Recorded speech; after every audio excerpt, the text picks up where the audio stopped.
I've always wondered why so many people share a special kind of closeness with their grandparents.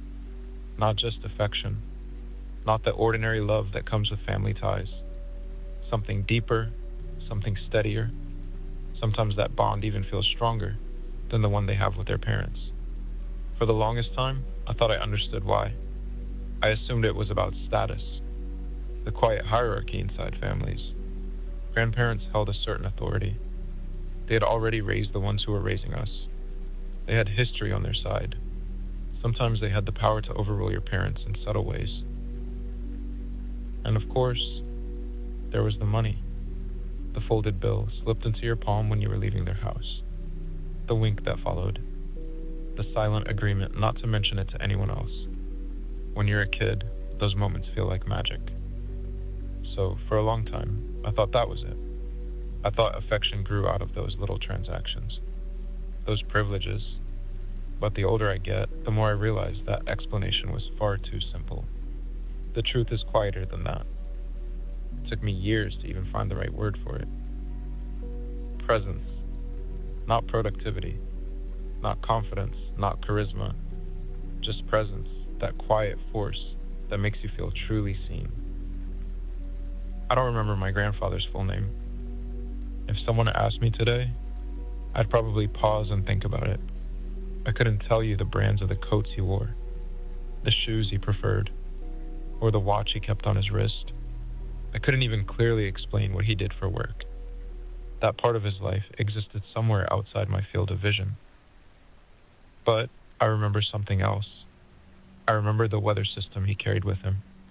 I remember how it felt when he entered a room. You know how sometimes a storm approaches, and the air changes before the rain even begins? The pressure shifts, the wind pauses, the atmosphere rearranges itself in preparation.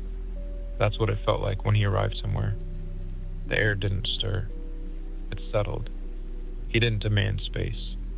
Space seemed to volunteer itself. Chairs adjusted, conversation softened. The room reorganized around him in a quiet orbit. Not through force, not through some dominating personality. He just had weight. Not the weight of ego or importance, not the kind you measure on a scale, the kind you feel in your bones. The gravitational pull of someone who is entirely, unshakably there, grounded, composed, present. And when he listened to you, you felt that listening like a physical thing, a gentle pressure, focused and steady. He didn't glance at a phone. Although, to be fair, the modern distractions didn't exist yet. Who knows? Maybe Candy Crush might have had him in a chokehold like the rest of us. But still, when he listened, he did just that. He wasn't waiting for his turn to speak. His eyes didn't drift past you towards someone more interesting. He didn't nod impatiently while rehearsing his next sentence. No. When I spoke to him, it felt like standing in a warm ray of sunlight, unrushed, undivided. I could feel his attention land on me, and stay there. Something strange happened inside that space. Something subtle. I became better, or at least I felt like I did. I felt more interesting, smarter, funnier, more articulate. Not because I suddenly changed, but because I wasn't competing with distraction. There was no invisible timer counting down the seconds until my words lost their novelty. There was no silent scoreboard measuring whether what I said was impressive enough. There was just attention, pure attention. And attention has a strange way of turning ordinary people into fascinating ones. I've been turning that memory over in my mind for years, trying to reverse engineer the recipe for a taste I once experienced without realizing how rare it was. Because I've also met the opposite. Sometimes you meet people who are spectacular holograms, the ones with the perfect resumes, the hyper-successful, flawless aesthetics, perfectly sculpted bodies, and carefully curated identities. Their lives look like magazine covers. They move through rooms with polished surfaces that reflect whatever light the moment demands. Degrees, titles, awards, followers, accolades hanging from their identity like charms on a bracelet. Experts in personal branding. strangers to their own presence. Because when you talk to them, it feels like talking into a hallway. Your words travel outward. Nothing comes back. There's no landing, no gravity, no warmth. They're physically there, but something essential is missing. It's a strange experience. They feel hollow, invisible despite all the noise surrounding them. And the strange thing is, you can't always explain why. Because on paper, they're everything you're supposed to admire. And yet you walk away feeling oddly alone. I once saw someone online call this phenomenon quiet gravity. The idea that some people carry a subtle weight. They argued it matters more than looks, status, or intelligence. The ones who speak slowly enough that you know their words are deliberate. The ones who aren't rushing to extract something from you. The ones who listen like they're reading a book they genuinely want to finish. And lately, I've started noticing how rare this has become. Most interactions today feel slightly transactional. We enter them like miners, looking for something to extract. Agreement, validation, a laugh, a useful contact, relief from our own boredom. You're talking to someone, and their eyes are doing that faint, restless scroll. Left, right, like they're reading subtitles on your forehead while waiting for their cue to jump in. You sit at dinners where everyone is broadcasting and no one is receiving. A chorus of monologues politely colliding with one another, words bouncing around the room like rubber balls. You hear the loneliness of connection without contact. It's the hollow echo of 1,000. How are you? Met with 1,000. Fine, you? And both people are already halfway into their next thought before the answer even lands. And, if I'm being honest, I was that guy for a long time. The distracted friend, the half-listener, the one who says that's crazy while mentally composing his own story. I've watched friendships slowly loosen over the years, not because of arguments, not because of betrayal, but because of drift. Group chats replacing real conversations. Let's catch up soon. Becoming a ritual phrase nobody actually schedules. I remember one moment clearly. A close friend once called me out while I was gaming during a conversation. She didn't yell. She didn't lecture. She just stopped talking. And the silence said everything. That moment stuck with me. Presence isn't some mystical personality trait. It shows up in small betrayals. When your mother tells a story she's told before, and you interrupt because you think you know the ending.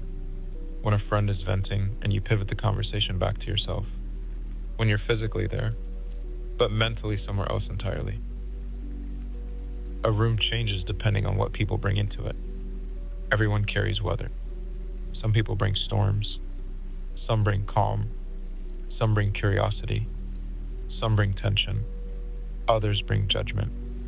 You are always changing the air. The question is whether you notice.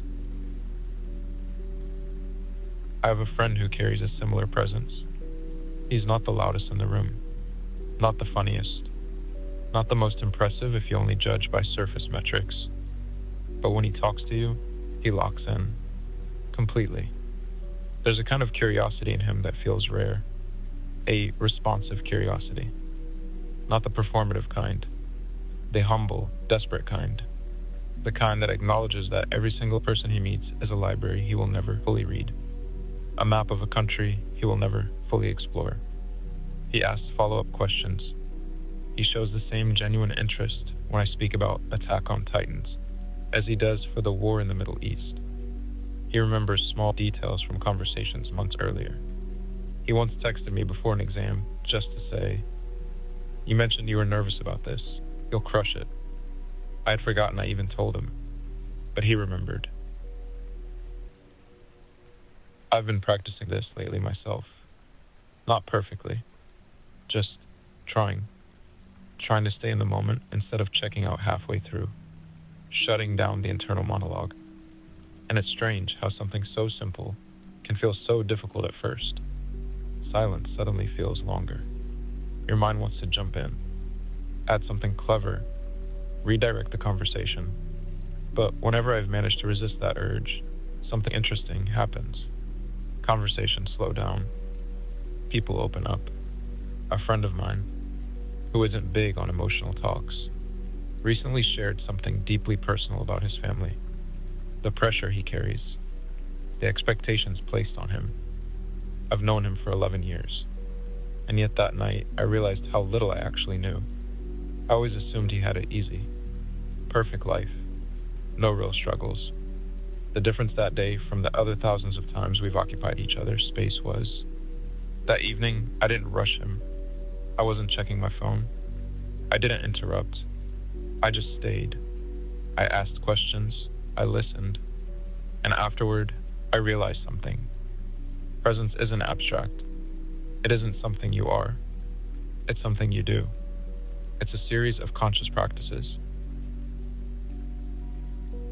This doesn't mean pretending to be endlessly positive. It isn't about fake smiles. It's about doing enough inner work that my energy becomes an offering instead of a cry for help. Asking myself, before walking into a room, answering a phone call, or before sitting down with someone, what am I bringing into this space? Am I here to prove something? To impress?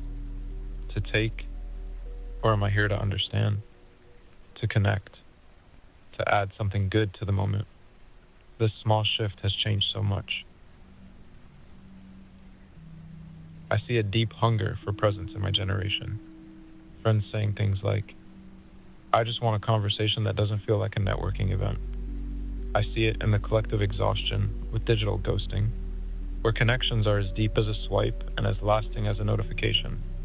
And yet I also see it in the quiet resurgence of the simpler things, the small picnic gatherings, the silenced phones left on tables, friends sitting on floors playing Ludo, hiking and going on long drives together, collectively watching a series all the way without skipping the filler episodes. We've been starved for the nutrient of undiluted attention in a world that screams at us to do more, to be more, to have more.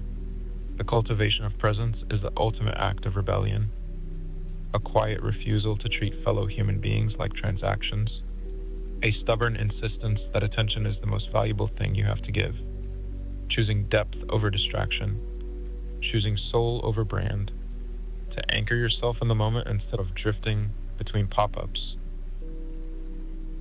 My grandfather wasn't fascinating. He was fascinated.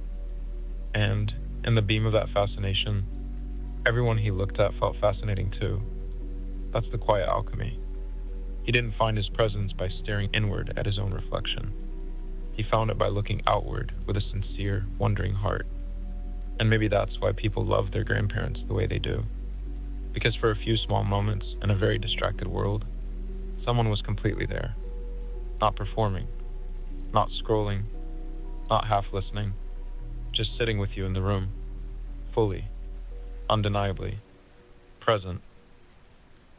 And in a world engineered to fracture your focus, pulling you into the past with regret, dragging you into the future with anxiety.